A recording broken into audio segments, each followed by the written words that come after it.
গতকাল ফুটবল বিশ্বের সবচেয়ে মর্যাদাপূর্ণ লড়াই এল ক্লাসিকো অনুষ্ঠিত হয়েছে।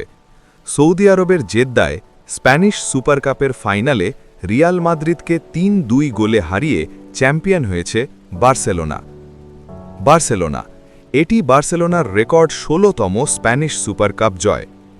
দলের পক্ষে জোড়া গোল করেছেন ব্রাজিলিয়ান তারকা রাফিনহা ৩৬ ও ৭৩ মিনিটে। দেখার মতো গোল করেছেন অভিজ্ঞ স্ট্রাইকার রবার্ট লেভানডফস্কি। রিয়ালের হয়ে গোল দুটি করেছেন ভিনিসিয়াস জুনিয়র এবং তরুণ তুর্কি গঞ্জালো গার্সিয়া।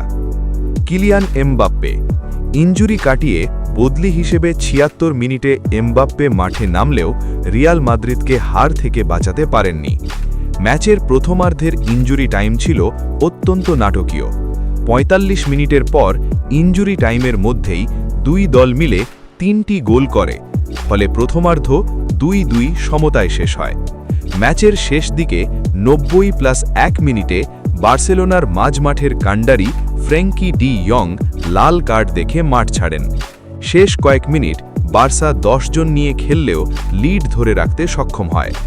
পুরো ম্যাচে দুর্দান্ত খেলার জন্য এবং জয়সূচক গোল করার জন্য রাফিনহা ম্যাচ